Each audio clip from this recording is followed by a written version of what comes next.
How's it going, everybody? I know it's 10 p.m. Pacific time. Finally got an opportunity to put this up. Hey, you can thank a 2 hour ride home or drive home from work because of that, because of traffic. Anyway, so unfortunately, like I said in the previous video, I did miss the Central Washington women's soccer game today against the Seattle Pacific uh, Falcons at in the Great Northwest Athletic Conference tournament in Tukwila, Washington. Somebody asked me on Facebook, was this at the Starfire Complex? I did some research for you. It was at the Starfire Complex. So that is where the game took place. I hope that answers your question. So before we recap the game, we're going to recap the other game, the Western Washington and Western Oregon game, the other semifinal. And Western Washington ends up taking down the Western Oregon Wolves 2-1 in overtime. So the Vikings will face the Seattle Pacific University Falcons. As the Falcons were victorious this afternoon, 2-1 over the Wildcats, and man, I know Central as a consistently a good football team, but man, just SPU's got a heck of an athletic department. I can't really complain too much about this loss because I remember 2 years ago when the men's basketball team finally took down SPU in the postseason, so we got that, but it just seems that they just keep coming up. They just keep coming up. To recap the game, Central, like the first two games they played against SPU this year, they scored early in the game. At the 11th minute mark, Megan Ward scored her first goal of the season. It was a shot from the top of the box, and it went top right to beat Natalie Harold. That was the one goal that she gave up this game. She did. Harold also made one save in the game as well. And it stayed that way until the 73rd minute when Ashley Shaw from SPU scored on a penalty kick. The Wildcats had a foul, committed a foul in the penalty area, and SPU took advantage of it to tie it at 1-1. And then after that, with 1 minute and 50, that's my phone.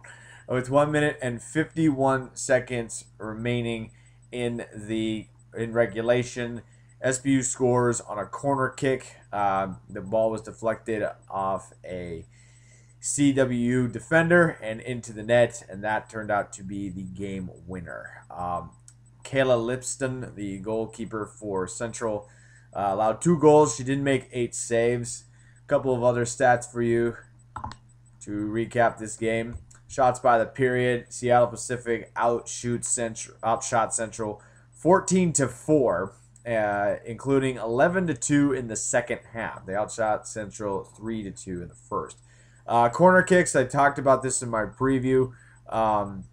The Falcons got that category as well, 11-1, including 10-0 in the second half.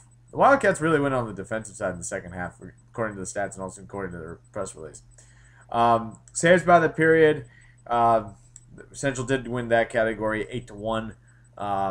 Central Lipston ended up making 6 saves in the second half as well. So there you go. Unfortunately, the Central Washington women's soccer team is still looking for their first ever postseason victory in program's history.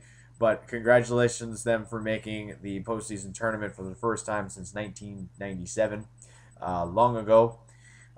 So it's going to be interesting what happens next year for the women's soccer. And I understand that these playoff videos, they kind of sound the same at the end. I'll say something like, well, I hope that this can do well. I'm hoping that they can continue the success. These teams are, these players are leaving, these players are staying, and that type of deal. But it's going to be my final thoughts on the season for the women's soccer team is it's going to be interesting in the sense that the women's soccer team, the women's soccer conference in the GNAC is incredibly deep. It's becoming more competitive. you got this tournament around, tournament as well, so that helps competition. But also the last time the Wildcats had a season that was like this, they didn't make it into the postseason, but they were competitive and they were picked as favorites to finish high in the Great Northwest Athletic Conference, only to fall into kind of the mid lower tier of the conference at that particular time. That was when I went there. That was, I want to say, not my last fall quarter, but the quarter before. This team is very young. They're not losing a lot of players. They lost 2 seniors, so that's definitely going to help. And we'll just have to see how Michael Farron's squad fares next year. But overall, congratulations on the postseason success and getting there. And that covers it for women's soccer. Again, the final score 2-1. Seattle Pacific over Central Washington. And SBU again moves on to face Western Washington in the GNAC championship game with a tournament berth on the line. It will be at 1 p.m. in Tukwila at the Starfire Complex. Coming up next for Central Athletics, I got my fingers crossed.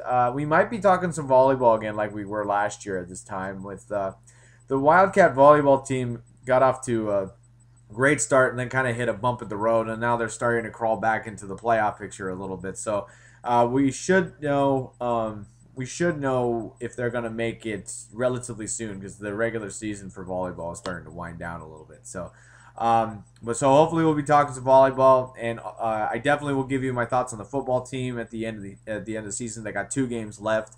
And that will do it for this time around. So, again, thank you very much for watching on my YouTube vlog and my Facebook page and MySpace page as well. Keep following me. Keep following Wildcat coverage on Twitter, Facebook, and MySpace. And, again, the final score, SPU 2, Central Washington 1. Talk to you all later.